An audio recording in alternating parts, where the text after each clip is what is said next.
Hey guys, नमस्कार।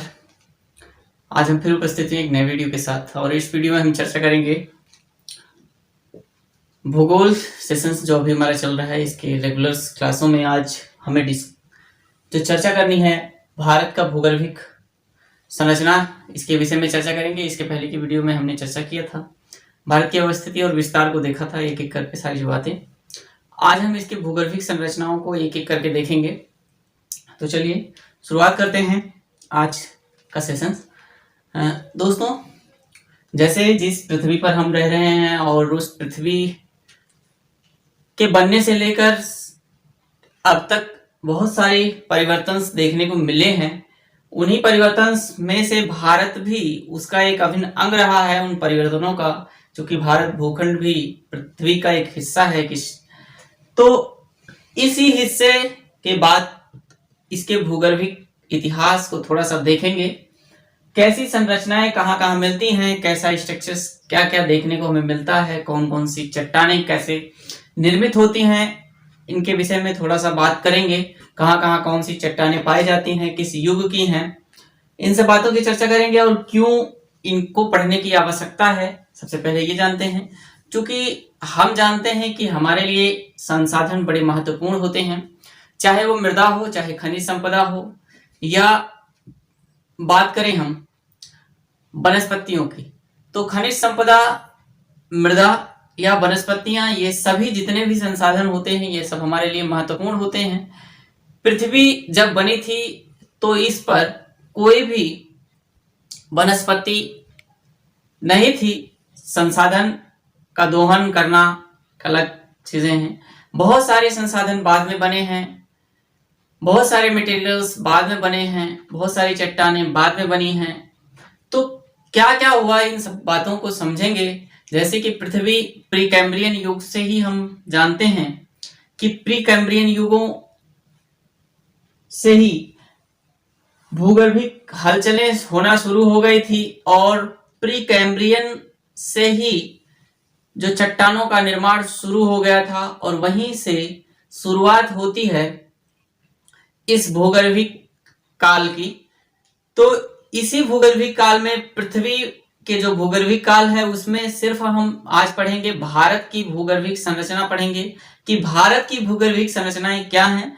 तो चलिए, इसके इतिहास करोड़ों वर्ष पुराने माने जाते हैं, क्योंकि प्री कैम्ब्रियन युग जो था वो बहुत पहले था। इसे हमने कई सारे फेज में बांट रखे हैं। जब हम विश्व का भूगोल चर्चा करेंगे तो उसमें जब पृथ्वी की भूगर्भिक संरचना पढ़ाएंगे तो वहां बातें कल्प जैसे हो गया, युग हो गया, तो इसे हम करेंगे चर्चा, वहां इन सब बातों की चर्चा करेंगे। बात करें हम, भारत में 3 तरह की चट्टानें हमें देखने को मिलती हैं।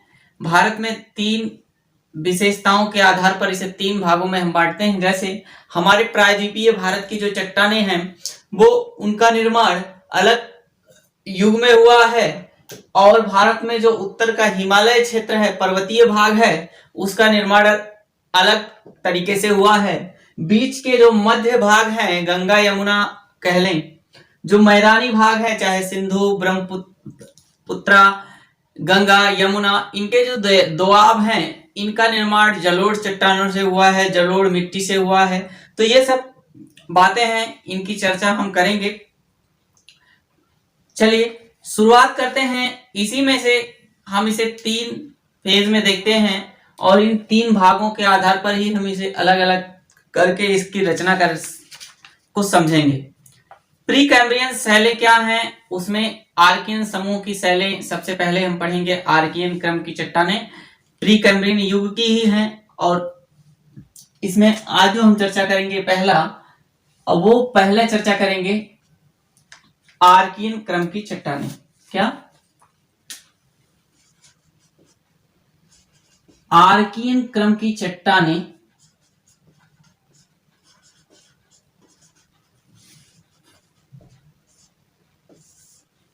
और ये आर्कियन क्रम की जो चट्टान है इसकी क्या विशेषता है, ये सबसे प्राचीन है, कि सबसे प्राचीन चट्टानों में से एक है। यानी जब पृथ्वी की उत्पत्ति हो रही थी तो उसके बाद जो स्थल बन रहे थे उसके समकक्ष ही यहाँ पर उसके युग के ही चट्टानें हमें देखने को मिलती हैं। आर्कियन युग की चट्टानें यहाँ है। और आर्कियन युग की चट्टानों की क्या क्या विशेषताएं हैं इसे समझेंगे। इसका निर्माण नीस और ग्रेनाइट, इसका निर्माण नीस और ग्रेनाइट चट्टानों से हुआ है। किसका? नीस और ग्रेनाइट चट्टानों से इसका निर्माण हुआ है। और यह चट्टानें हमारे लिए बड़े ही महत्वपूर्ण हैं। इसे अलग अलग जगह पर हम अलग अलग भागों में जानते हैं। पूरे प्रायद्वीपीय भाग की बात करें तो इसके विस्तार की बात करें, पूरे प्रायद्वीपीय भारत को अगर हम देखें तो लगभग 2/3 भाग यानी 2/3 भाग जो चट्टानें मिलती हैं वो हमें आर्कियन क्रम की चट्टानें 2/3 भाग पर हमें देखने को मिलती हैं। इसका जो विस्तार हम बात करें आर्कियन क्रम की चट्टानों का तो तमिलनाडु, कहां? तमिलनाडु, आंध्र प्रदेश, तमिलनाडु, आंध्र प्रदेश, उड़ीसा, मध्य प्रदेश, कहां? उड़ीसा, मध्य प्रदेश, बिहार का जो छोटा नागपुर पठार है, बिहार का छोटा नागपुर पठार, इन क्षेत्रों में हमें देखने को मिलता है। जैसे ये तमिलनाडु क्षेत्र है, इधर आंध्र प्रदेश क्षेत्र है, यहाँ उड़ीसा है, इसके ऊपर मध्य प्रदेश है और फिर ये बिहार है। और बिहार के छोटे नागपुर, बिहार और झारखंड के कुछ एरियाज में हमें ये चट्टानें देखने को मिलती हैं। इन चट्टानों की विशेषताएं क्या है? जो इन शैलों का निर्माण हुआ है वो शैलें मौलिक रूप को अब धीरे धीरे अपने खो रही हैं, क्योंकि इन चट्टानों का जब निर्माण हो रहा था तो ग्रेनाइट चट्टानों का निर्माण होता है इग्नेस रॉक से, यानी आग्नेय शैलों से। जो आग्नेय शैलों का निर्माण होता है वो जब पृथ्वी के अंदर से ज्वालामुखी विस्फोट होता है तो रवेदार जो कण निकलते हैं वही कण इसमें अपना रोल प्ले करते हैं। तो इस तरह से इन चट्टानों का निर्माण हुआ है।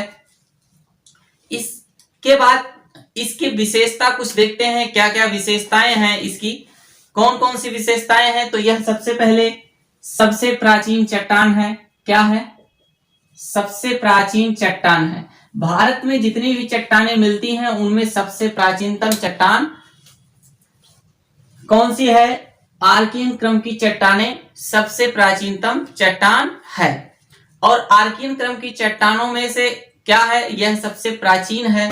तो हम इसे कह सकते हैं जब इन चट्टानों की उत्पत्ति हुई थी तो पृथ्वी पर जीव की उत्पत्ति नहीं हुई थी, यानी तब पृथ्वी के भाग पर जीव का कोई अस्तित्व नहीं था। इसलिए ये चट्टानें क्या हैं? जीवाश्म रहित हैं। जीवाश्म रहित यानी इसमें जीवाश्म नहीं पाए जाते। सबसे पहली विशेषता यह प्राचीन है। दूसरी विशेषता यह है कि यह जीवाश्म रहित है। यह क्या है? जीवाश्म रहित है। इसके बाद बात करें तो इनका जो निर्माण हुआ है वह कैसे हुआ है? इनका निर्माण गर्म पदार्थ जो पृथ्वी से निकले थे, किससे हुआ? मैग्मा के ठंडा होने से हुआ है इनका निर्माण। और यही मैग्मा कठोर होने के बाद प्राथमिक चट्टानें, जिसे हम आग्नेय रॉक्स कहते हैं, आग्नेय शैल कहते हैं, उनका निर्माण हुआ है। ये चट्टानें अत्यधिक कठोर और संरचना के दृष्टि से क्या है? इनकी एक विशेषता क्या है? ये अत्यधिक कठोर होती हैं और अत्यधिक कठोर होने के कारण इन चट्टानों को हम अपने संसाधन के रूप में, इसमें खनिज संपदा तो मिलती है कहीं ना कहीं, लेकिन उसका दोहन हम नहीं कर पाते। क्यों नहीं कर पाते? क्योंकि संरचना के दृष्टिकोण से ये अत्यधिक कठोर होती हैं। और यही चट्टानें जब कठोर होती हैं तो हम उसे तोड़ने के लिए या उसमें खोदने के लिए हम सक्षम नहीं हो पाते। अगर सक्षम भी होते हैं, किसी तरह से तोड़ते भी हैं, तो इसकी कॉस्ट यानी लागत इतनी ज्यादा होती है कि जो खनिज संपदा है, जो हमें मिलना है संसाधन यहाँ से, वह उससे महंगा पड़ जाता है। इसलिए इसका दोहन भी हम नहीं कर पाते। खनिज संसाधनों के भंडारण के दृष्टि से हमने बताया कि यह महत्वपूर्ण है। कैसे? ये भंडारण के दृष्टि से तो महत्वपूर्ण है, लेकिन इनका दोहन हम नहीं कर पाते, इसलिए ये हमें पूर्णतः अपने काम का क्या है, उन खनिजों का हम दोहन जब नहीं कर पाते तो वो हमारे लिए निरर्थक होती हैं, यानी वो हमारे किसी काम की नहीं होती हैं। बात करेंगे इसी तरह से इसे कई सेल क्रमों में बांटा गया है। क्या है? इसे कई सेल क्रमों में बांटा गया है। कौन कौन से सेल क्रम है, कहां कहां देखने को मिलते हैं, समझते हैं इसे। एक तो हम बंगाल नीस कहते हैं। बंगाल नीस क्या है? जो पश्चिम बंगाल और बिहार का जो ये क्षेत्र है, इसे बंगाल नीस का क्षेत्र कहा जाता है। जैसे यहाँ जिस क्रम की चट्टानें, ये आर्कियन क्रम की चट्टानें हमें मिल रही हैं, इसे बंगाल नीस। और इसके साथ ही साथ ये कहां कहां मिलेगा? बंगाल नीस हमें मिलेगा पश्चिम बंगाल, बंगाल नीस पश्चिम बंगाल में, बिहार,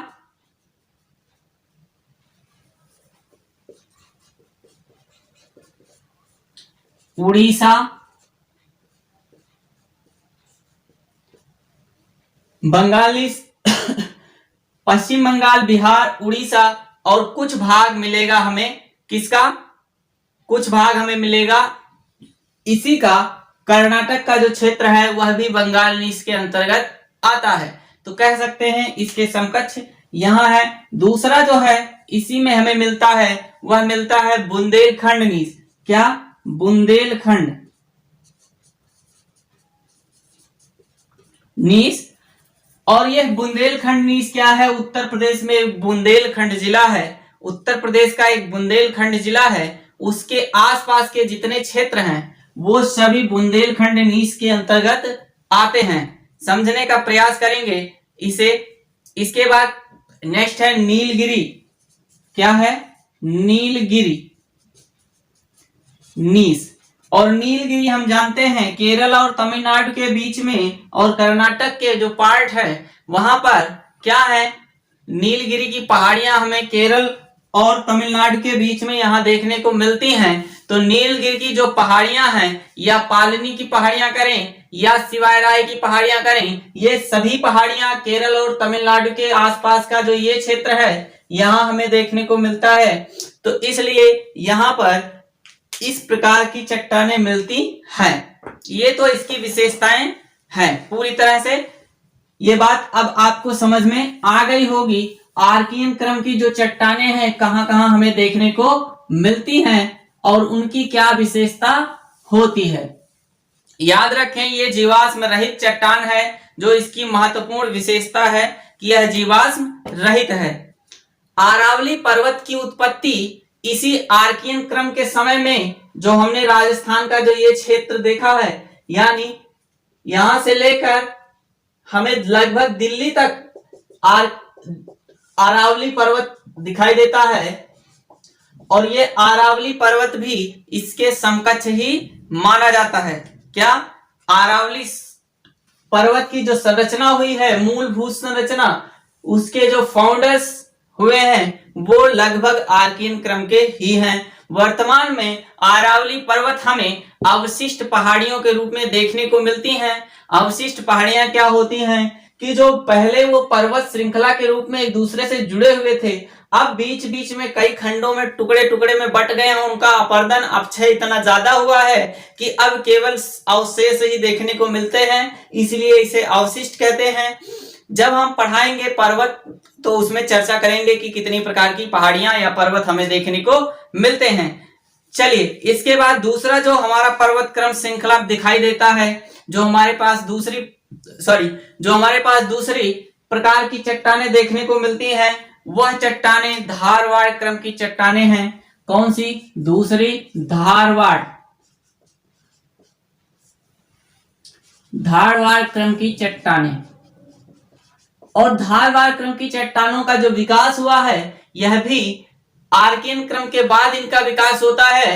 चूंकि आर्कियन क्रम की चट्टानों की उत्पत्ति इससे पहले हो जाती है, तो हम जानते हैं कि यदि कोई चट्टान है तो उस पे भौतिक संरचनाएं, रासायनिक परिवर्तन और भौतिक परिवर्तन बहुत तीव्र गति से काम करना शुरू करते हैं। तो इन्हीं के रासायनिक और भौतिक परिवर्तन के कारण जो आर्कियन क्रम की चट्टानें थी उसमें परिवर्तन होने के कारण, उसमें क्या परिवर्तन होने के कारण, भौतिक और रासायनिक परिवर्तन होने के कारण जो अवसाद थे उन्हीं अवसादों का क्या हुआ, निक्षेप हुआ और उसी से निर्मित हुई कौन सी चट्टान, धारवाड़ क्रम की चट्टानों का उसी से निर्माण हुआ। यानी धारवाड़ क्रम की चट्टानों का निर्माण आर्कियन क्रम की चट्टानों के बाद समझेंगे किससे हुआ। जो आर्कियन क्रम की चट्टानें थी उसमें भौतिक और रासायनिक परिवर्तन के कारण, भौतिक परिवर्तन कई तरह से होते हैं, जैसे उसमें अपक्षय अपरदन भी काम करते हैं, बाकी वर्षा तापमान ये सारी प्रक्रियाएं यहां काम करती हैं। तो इस तरह से ये भौतिक क्रम की चट्टानें हैं। यह भी क्या है, इसमें हमने कहा कि जो प्राथमिक चट्टान थी वो आर्कियन क्रम की चट्टान थी यानी आग्नेय शैलें थी, बाद में उसमें अपरदन हुआ, तो जब अपरदन होकर कोई अवसाद बनेगा और जाके जमा होगा तो उससे निर्मित होता है क्या, अवसादी चट्टान, अवसादी चट्टान। और यही अवसादी चट्टान यानी धारवाड़ क्रम की चट्टानों में दोनों विशेषताएं हमें देखने को मिलती हैं, आग्नेय और अवसादी, दोनों प्रकार की चट्टानें हमें देखने को मिलती हैं। आग्नेय और अवसादी दोनों प्रकार की चट्टानें हमें देखने को मिलती हैं धारवाड़ क्रम की चट्टानों में। यह भी पूर्णतः क्या है जी, इसकी विशेषता यह है, यह भी क्या है, जीवाश्म रहित है। यानी अभी भी पृथ्वी पर धारवाड़ के समय भी पृथ्वी पर जीवों की उत्पत्ति के अवशेष देखने को नहीं मिल रहे थे, तो यह भी जीवाश्म रहित है। इन चट्टानों में अवसादी तो है, लेकिन अवसादी होने के बावजूद भी इन चट्टानों में जीवाश्म के कारण यानी जीवाश्म के जो अवशेष हैं वो हमें देखने को नहीं मिलते हैं। तो यह इसकी एक मुख्य विशेषता है, इसे समझने का प्रयास करेंगे। इसके बाद बात करते हैं इन चट्टानों में और क्या क्या चीजें होती हैं। यह प्राचीन अवसादी चट्टान है, सर्वाधिक इसका क्या हुआ है। अब हम बात करें, चूंकि उस समय पृथ्वी की जो विशेषता थी, एक तो जीवाश्म रहित हो गई, दूसरी विशेषता यह है कि इन चट्टानों में चूंकि पृथ्वी अपने प्राथमिक अवस्था से कुछ आगे बढ़ रही थी, संरचनाएं धीरे धीरे बढ़ रही थी, तो पृथ्वी पर तापमान की अधिकता, वर्षा, ये सब प्रक्रियाएं घट रही थी और इन्हीं से इनका क्या हो रहा था, कायांतरण। कायांतरण यानी हम कह सकते हैं कायांतरण को रूपांतरण भी कहा जाता है, याद रखें रूपांतरण। यानी अवसादी और आग्नेय चट्टानें जब अपने मूल रूप को परिवर्तित करके एक नए चट्टान, नए शैल का जन्म देंगी तो उसी को हम कायांतरित चट्टान या रूपांतरित चट्टान कहेंगे। तो उस समय इन चट्टानों का कायांतरण बहुत तीव्र गति से हो रहा था। आता है क्वेश्चन, पूछा जाता है किन चट्टानों का, किस क्रम की चट्टानों का सर्वाधिक कायांतरण हुआ, तो हम कह सकते हैं धारवाड़ क्रम की चट्टानों का कायांतरण सर्वाधिक हुआ है।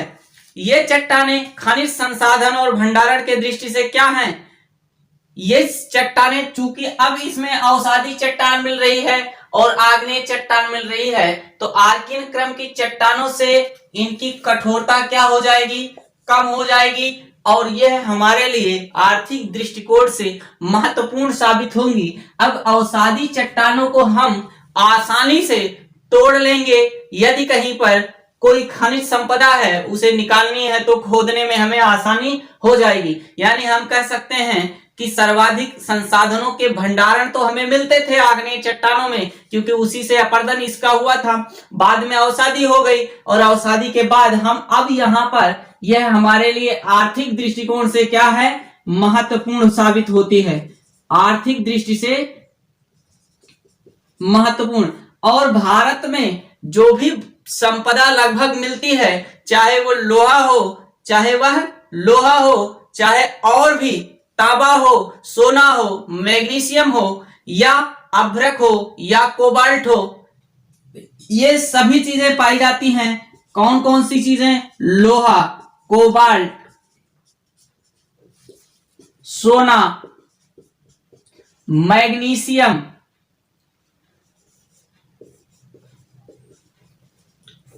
अभ्रक।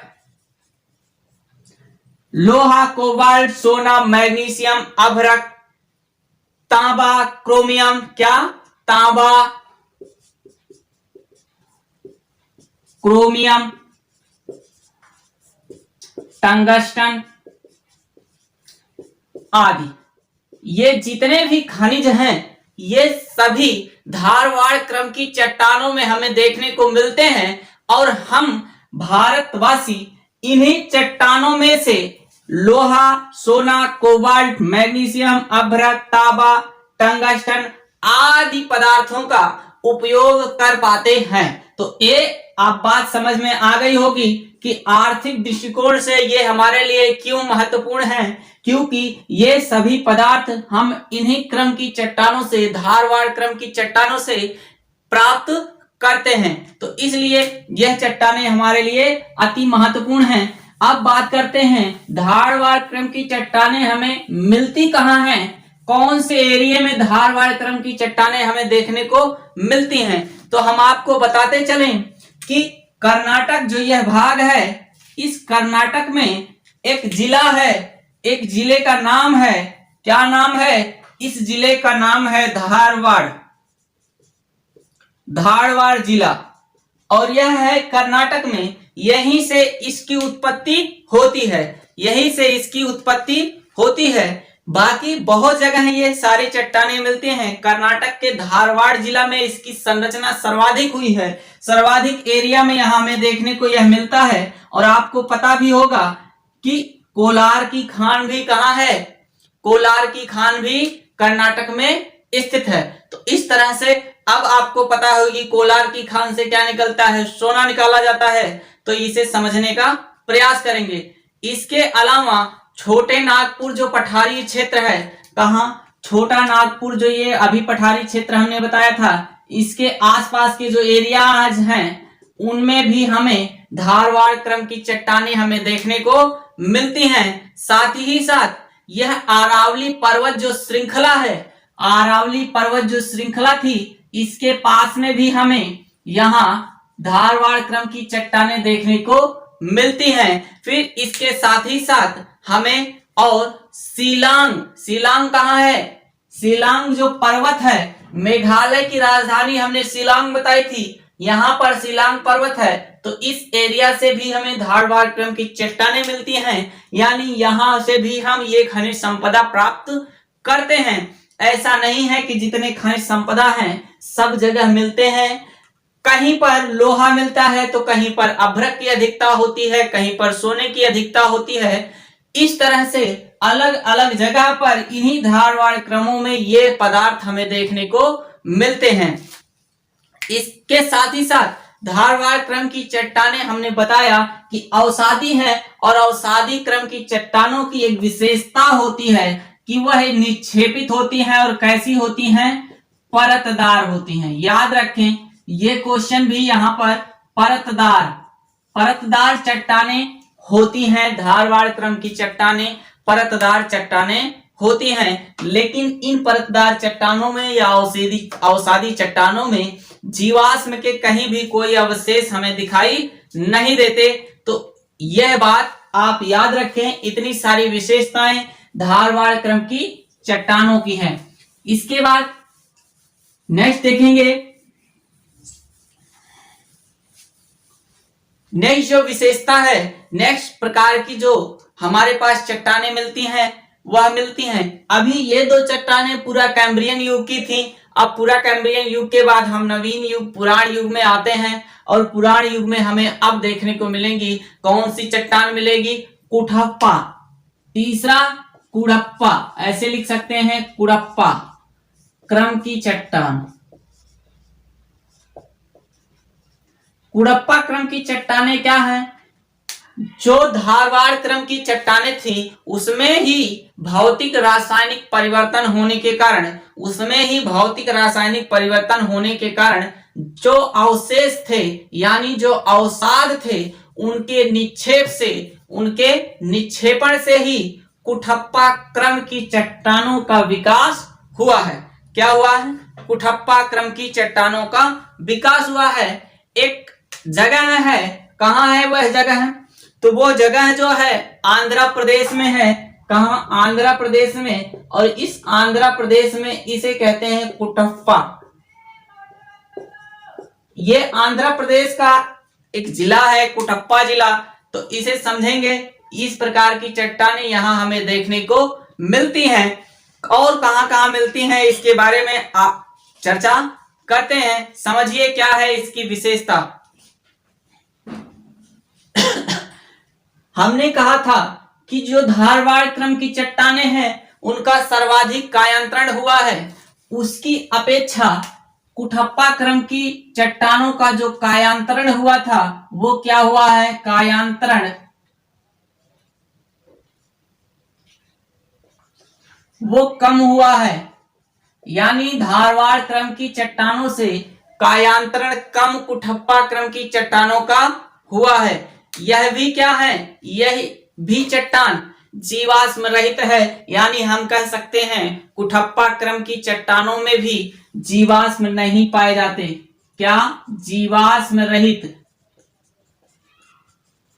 यानी यह बात हम कह सकते हैं कि अभी पृथ्वी पर जीवन का उद्भव नहीं हुआ है। अभी केवल चट्टानों का निर्माण हो रहा है। ठीक है।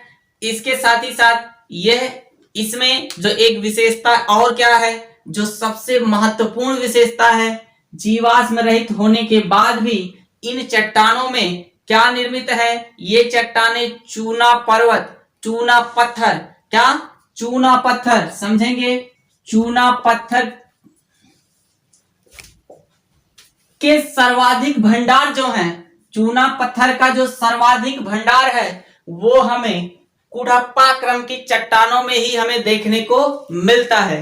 यह विशेषता चूना पत्थर पूछा जाता है कि सर्वाधिक किस क्रम की चट्टानों की विशेषता है, तो वह है कुठप्पा क्रम की चट्टानों की विशेषता है। सर्वाधिक भंडार हमें चूना पत्थर का यही देखने को मिलता है। हमारे लिए महत्वपूर्ण है कुठप्पा क्षेत्र। हमने बताया कि आंध्र प्रदेश एक कुठप्पा क्षेत्र है जहां से इन शैलों का नाम पड़ा और इनका सर्वाधिक विकास हुआ। इसके अलावा छोटा नागपुर पठार, क्यों छोटा नागपुर पठार के पास ही सारी संरचनाएं क्यों हो रही हैं? क्योंकि ये जो मूल संरचना थी उसके बाद अपर्दन, फिर उसके बाद निक्षेपण, तो क्रम वाइज इन चट्टानों का स्वरूप हमें देखने को मिलता है। अब कुठप्पा क्रम की चट्टानें भी हमें छोटे नागपुर पठार पर देखने को मिलती हैं। इसके साथ ही साथ अरावली पर्वत श्रृंखला का जो विकास होता है, चूंकि हम जानते हैं कि संगमरमर जो आता है वह एक चूना जनित चट्टान है और संगमरमर मकराना की खान कहाँ है? जो मकराना की खान है राजस्थान में है। राजस्थान से हमें मकराना की खान से संगमरमर देखने को मिलता है और संगमरमर में चूना के अवशेष हमें देखने को मिलते हैं। हालांकि उसका एक कायांतरण होता है, रूपांतरण होता है। ठीक, ये बातें हो गई। इसके साथ ही साथ हम कुठप्पा क्रम की चट्टानों में एक विशेषता और देखते हैं। चूंकि आग्नेय शैलों का कुछ अवशेष इसमें मिलता है तो ये बलुआ पत्थर भी यहां हमें देखने को मिलते हैं। क्या क्या? कौन कौन से पत्थर? मुख्य विशेषता तो इसकी हो गई चूना पत्थर, चूना पत्थर। साथ ही साथ हमें यहाँ बलुआ पत्थर भी देखने को मिलता है। बलुआ पत्थर आपको पता होगा। इसके बाद संगमरमर, हमने बताया संगमरमर भी हमें यहां देखने को मिलता है। तो ये तीन प्रकार के हमें चूना पत्थर यहां से देखने को मिलते हैं। और यह संगमरमर और बलुआ पत्थर का प्रयोग हम घरों में करते हैं। लाल बलुआ पत्थर जिसका प्रयोग हम घरों में करते हैं प्राचीन की बात करें, प्राचीन इतिहास में जब राजाओं की बड़ी बड़ी कोठियां बनती थी, राजाओं की जब बड़ी बड़ी कोठियां बनती थी, बड़े बड़े किले बनवाए जाते थे, उसकी घेराबंदी होती थी, तो उसमें बलुआ पत्थरों का और चूना पत्थर, संगमरमर पत्थरों का प्रयोग किया जाता है। संगमरमर का प्रयोग और बलुआ पत्थर, चूना पत्थर का प्रयोग आज भी जारी है, आज भी किया जाता है। तो यह हमारे लिए महत्वपूर्ण है। जब हम किसी बड़े महल या घर का निर्माण करते हैं तो ये हमारे लिए महत्वपूर्ण हो जाती हैं। इसके साथ ही साथ इतनी सारी बातें हमने क्या देखा कुठप्पा क्रम की चट्टानों में। और कुठप्पा क्रम की चट्टानें कुछ विशेषताएं जो इसकी हमें देखने को मिलती हैं वह छत्तीसगढ़ के पास भी हमें देखने को मिलती हैं। और हमने बताया कि हमें छोटे नागपुर पठार के पास भी ये हमें देखने को मिलती हैं। ठीक अरावली में भी तो हमें देखने को मिलती हैं। और आंध्र प्रदेश में तो कुठप्पा नाम से इसका एक क्षेत्र ही विस्तारित हुआ है। तो इस तरह से अलग अलग जगह पर ये कुठप्पा क्रम की चट्टानें हमें देखने को मिलती हैं। और इनमें जो विशेषता होती है जीवाश्म रहित होती है, कठोर कम होती है। और इन चट्टानों का प्रयोग हम करते हैं बड़े बड़े आलीशान महलों या घरों को बनाने में करते हैं। नेक्स्ट देखते हैं जो हमारा चौथा है।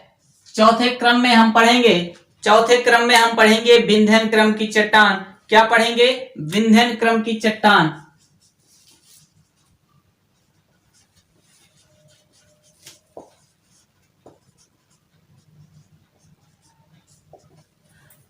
विंध्यन क्रम की चट्टानों की बात करें हम तो विंध्यन क्रम की जो चट्टानें हैं, कुठप्पा क्रम की चट्टानों में हुए परिवर्तन के कारण, कुठप्पा क्रम की चट्टानों के बाद इनकी उत्पत्ति होती है। तो कुठप्पा क्रम की चट्टानों में हुए परिवर्तन के कारण ही विंध्यन क्रम की चट्टानों का निर्माण होता है। और विंध्यन क्रम की चट्टानें भी लाल बलुआ पत्थर के लिए अति महत्वपूर्ण होती हैं। कौन कौन से इसके महत्व हैं, कहां कहां पाई जाती हैं, इसे समझने का एक बार प्रयास करेंगी। इनकी उत्पत्ति कुठप्पा क्रम के बाद होती है, विंध्यन क्षेत्र में होती है।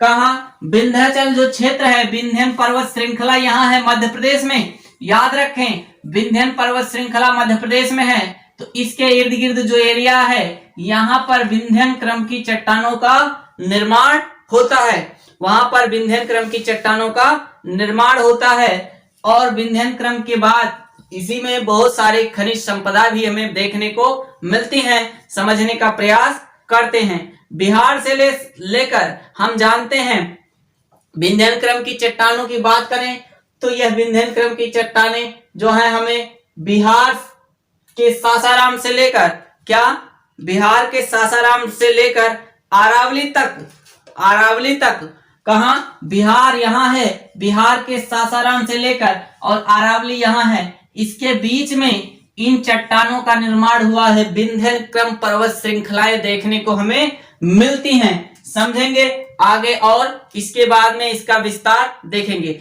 कौन कौन सी चीजें इसमें मिलती हैं? बलुआ पत्थर, सैल और चूना पत्थर की इसमें प्रधानता होती है। क्या क्या? बलुआ पत्थर,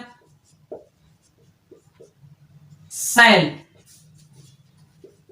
और चूना पत्थर की इसमें प्रधानता होती है। इन सैलों का जो विस्तार हुआ है, इनमें जो परतें पाई जाती हैं काफी मोटी मोटी परतें होती हैं, लगभग 4000 मीटर। कितना? 4000 मीटर मोटी परत के रूप में यह विंध्यन पर्वत जो विंध्यन क्रम की चट्टानें हैं, यह 4000 मीटर मोटी लेयर्स के रूप में जमा हो गई है। अब आप समझेंगे कि ये 4000 मीटर मोटी जमा हुई है तो हम इसका सालों साल से प्रयोग करते आ रहे हैं और आज भी यही प्रयोग में जारी है। तो इस तरह से इन सैलों का निर्माण होगा।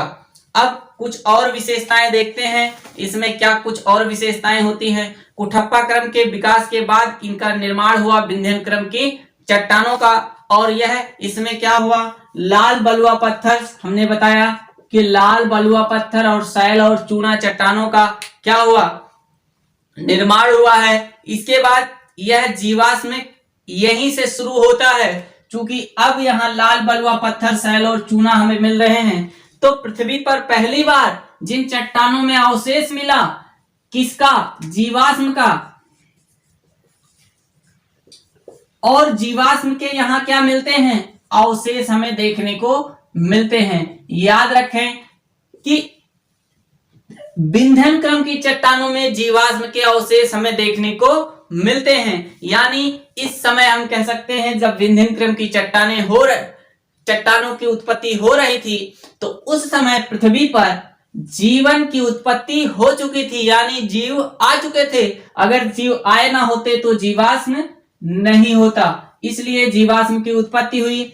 चाहे अब उसमें हम ले लें वनस्पतियों को ले लें या छोटे छोटे जीवों को ले लें, वह भी जीवाश्म में आते हैं। चूंकि कोई पेड़ पौधा यदि पृथ्वी के किसी आंतरिक भाग में दबता है तो वह भी जीवाश्म के रूप में हमें देखने को मिलता है। पूरी तरह से इस बात की क्लियरिफिकेशन नहीं हुई है कि जीवन की उत्पत्ति हुई थी या पेड़ पौधों की उत्पत्ति हुई थी, लेकिन यह बात कह दी गई है कि जीवाश्म की उत्पत्ति हुई। यहाँ जीवाश्म हमें देखने को मिले थे, जीवों के अवशेष हमें देखने को मिले थे। ठीक है, अब वो कौन से जीव थे, इनका विकास क्रम क्या है, उसके बारे में बाद में चर्चा करेंगे। इसके बाद हम बात करें, ये जो चट्टाने हैं जीवाश्म यहाँ देखने को तो मिले, लेकिन अभी हमने 3 चट्टानों को इससे पहले पढ़ा। आर्कियन क्रम की चट्टानें पढ़ी, धारवाड़ क्रम की चट्टानें पढ़ी, कुठप्पा क्रम की चट्टानें पढ़ी। हमने देखा कहीं ना कहीं उन शैलों में खनिजों की महत्वपूर्ण भूमिका होती थी, लेकिन वही शैल बाद में इसका निर्माण होता है विंध्यन क्रम की चट्टानों से। तो विंध्यन क्रम की चट्टानों में हमें क्या, यह चट्टानें हमें किसके संसाधन जो है, खनिज संपदा जो है, खनिजों का क्या है यहाँ पर अभाव देखने को मिलता है। यानी इन चट्टानों में खनिज हमें नहीं प्राप्त होते, इनका लगभग अभाव हमें देखने को मिलता है। सर्वाधिक विस्तार हमने देखा इसका कहाँ है, विंध्यन क्षेत्र में है। और विशेषता क्या है, लाल बलुआ पत्थर, सैल और चूना पत्थर हैं, जिनका प्रयोग हम घरों को बनाने में करते हैं। यानी भवन निर्माण के लिए ये सबसे महत्वपूर्ण साबित होते हैं। तो ये आज हमने इस वीडियो में इन 4 प्रकार के भूगर्भिक संरचनाओं की जो चट्टानें थी, इतना चर्चा किया। वीडियो लंबी ना हो जाए, वीडियो आगे चर्चा करेंगे नेक्स्ट पार्ट में इसका।